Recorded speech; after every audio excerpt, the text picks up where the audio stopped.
Hello? What's good? Who the f*** are you?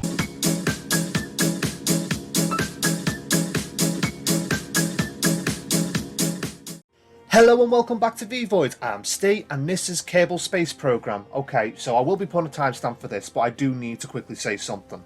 So I mentioned in previous videos how each game is kind of like a challenge for me in the sense of how I'm going to edit it. And this game's no different. However, since I'm well aware that a big portion of this game is waiting around for, I don't know, you're at location A, you're trying to wait to get to location B, and then you accelerate.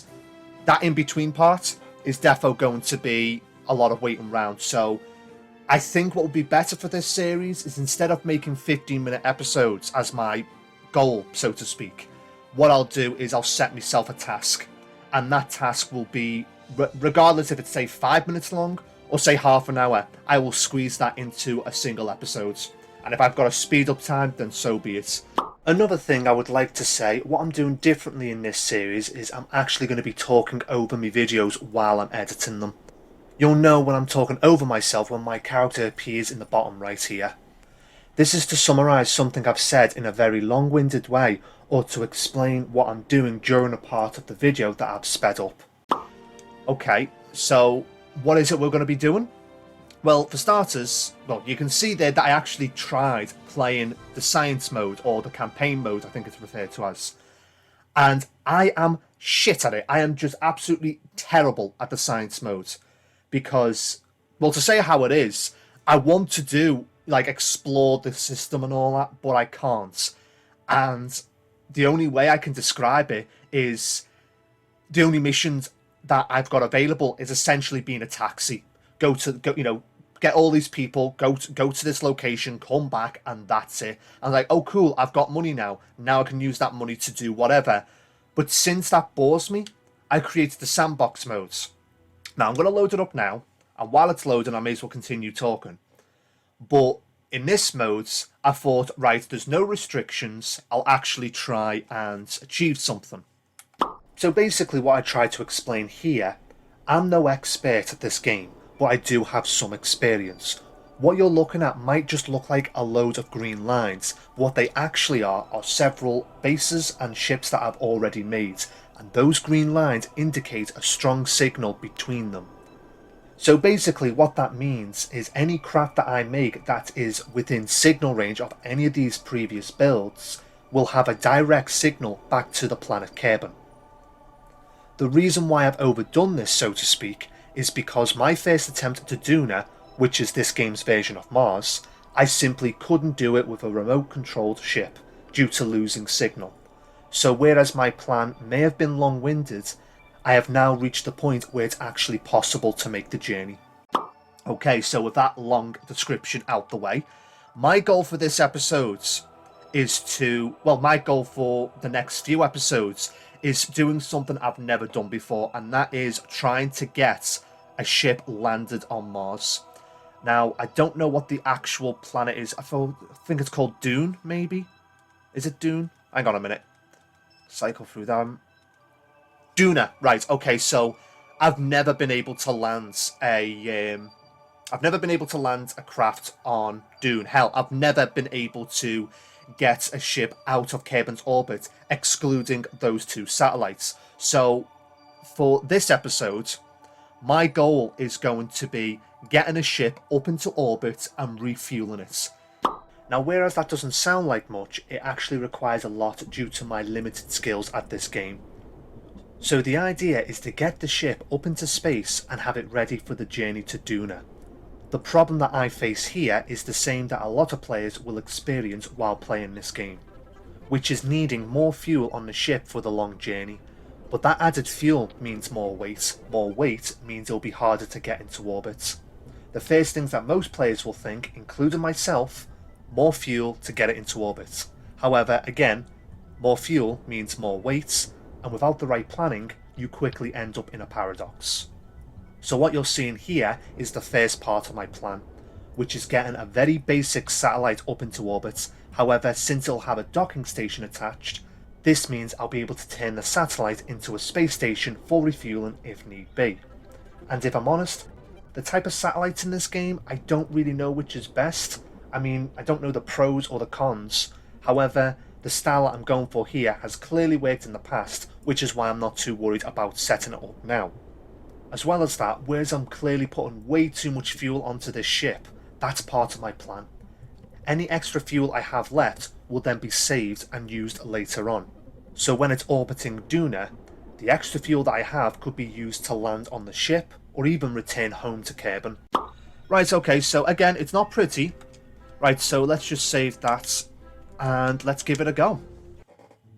So again, as I said before, this game has a habit of just kicking you off, and I have no idea why. It's like the Xbox Series X can't handle it, which doesn't make much sense to me. But whatever. Right, turn that on. And full thrust. Okay, so that's a good start. Oh, shit, and detach that. Oh, no, that's not good. We don't want that at all. Okay, reverse flight. Yes, reverse. Okay, so what was the problem? In fact, do you know what? Revert flight back to assembly, because we don't want to do this every single time. I mean, yous don't have to worry because I'll be cutting it anyway. But yeah. Okay, so that's all fine. So starting that off. Okay, so what is it? Okay, so first one starts that off. Start all them off. That's fine. What about you? Hang on a minute, that doesn't seem right. That's as it should be. Right. There we go. Right, no, okay, I've just remembered. Yeah, it was actually this design. This design was... It's the way it should be. I did cock up when I was originally designing it, but I noticed it was never really an issue, so I'm not going to worry too much about it now. That's the wrong button. Tilt that a teeny tiny bit. I may as well slow down on the thrust. I can't remember the controls, so I'm just going on muscle memory and hoping for the best. Okay, so we got that going up quite fast, so that's pretty good. Okay. May as well do a little bit more of a turn towards that. Yeah, that's constantly pulling back, which is not great, but it could be far worse. Okay. And let's just start doing this now. Okay. And as soon as I've got, say, 80,000, I'll... yeah, as soon as I've got 80,000, I will just wait it out. Okay, just bring that, like, about there. Come on, 70,000, a little bit more now. And that'll do me. So for those of you who haven't played this game, I'll be honest, I have no idea what the letter next to the number actually means. But what I do know is once that number is greater than 70,000, it means the ship is in space. However, that line that you can see, that's the ship's path. And as you can see, it's heading back down to the planet. I believe this is called a suborbit, but as I explained, before we can do anything else, I need it to be orbiting the planet. Right, okay, and let's get you thingy on. There we go. And okay, so I can risk it.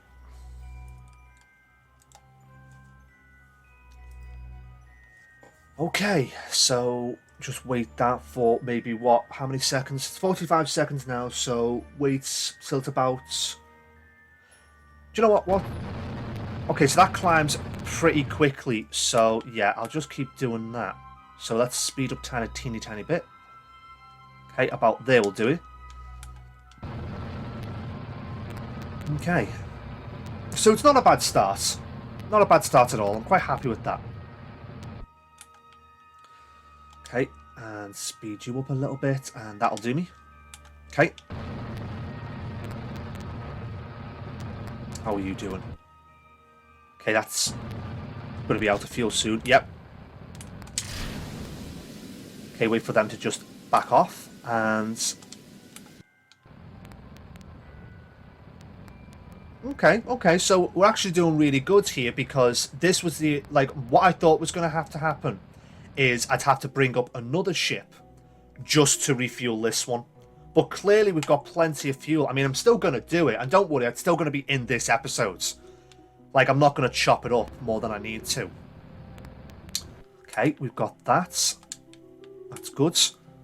Yeah, I think we want to set it to a certain, maybe about 100. Yeah, we'll set it to about 100. Yes, that's 90, so there we go. That's about 100 there. Okay. And let's just warp here.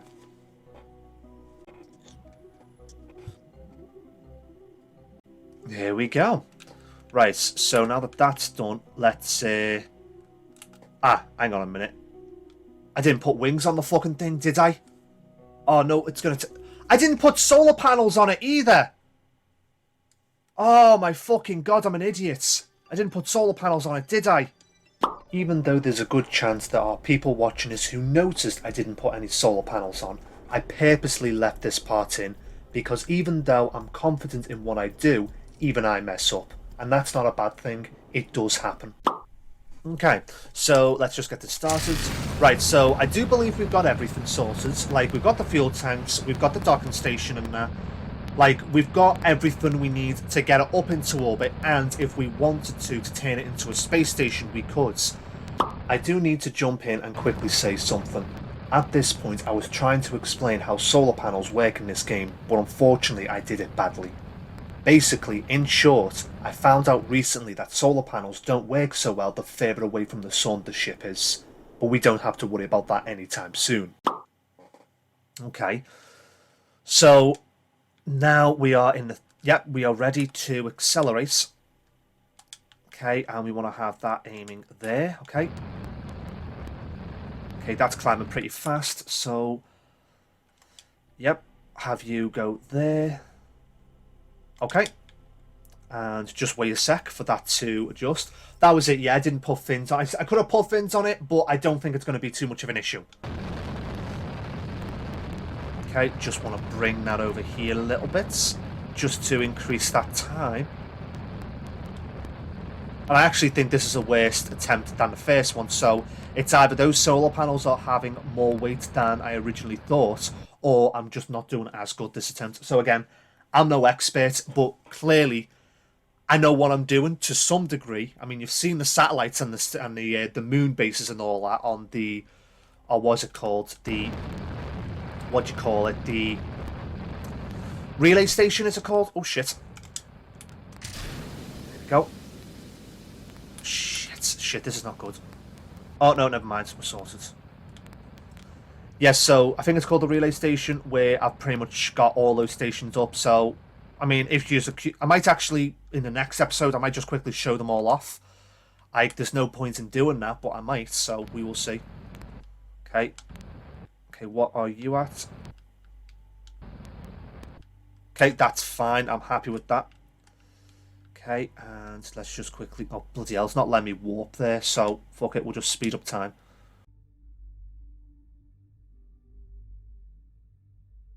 Okay, so that's that done. And while I'm on it, deploy. That should reduce the weight, or at least I hope it reduces the weight. Okay, so that's fine. Now, what are we like for battery? No, that's not the battery. That's the battery. Is it the battery? What is the fucking battery? There's the battery. Okay, so we're still using up power. Yeah, it's probably because these solar... Hang on. Yeah, it's probably going down slow because of all this additional weight. I really... It is still slowly going down. So we are... This mission is basically on the clock. Okay, that's fine. In fact... would it be an idea? This might be very, very, very, very, very stupid.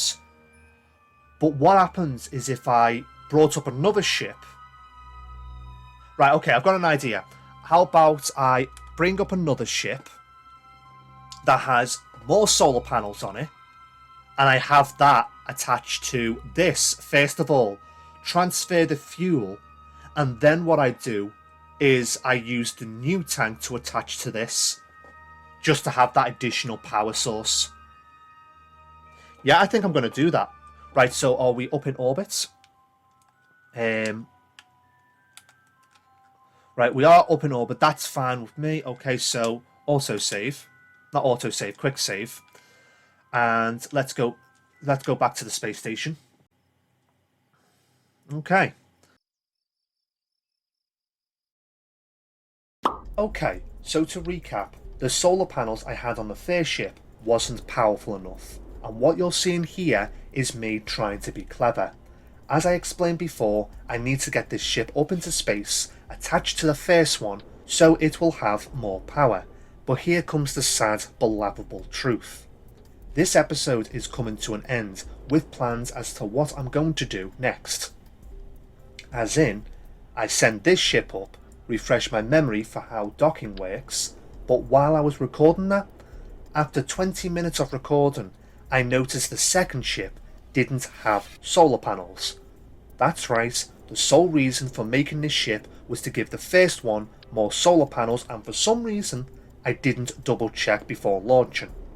I even made a speech about it being easier to make a completely new ship, but I wanted to practice attaching two ships together for the simple fact I knew I'd have to do this quite a lot during this journey to Duna. So instead, what I'm going to do is leave in the ending of this episode so you can hear the determination in my voice, but of course, in the next video, you'll hear the sound of disappointment in my realization. Okay, now I'm just going to pause it here, because again, as I said at the beginning of the episode, I have no idea how I'm going to edit this, and I'm expecting, like right now, I am currently on 31 minutes, so I'll probably edit in such a way where it's closer to 15, but I feel as if that I have done my first task of getting the thing in orbit. The only problem is power source. So that's my first goal up. My first goal was to get it up in orbit. So I have technically done that. So for my next task would be to essentially make it so that it can float around in space without any issues. So yeah, that pretty much wraps up this episode. So you got the idea of what I've got planned next. So if you like this video, don't forget to like it and subscribe, and I'll see you in the next video. Like and subscribe.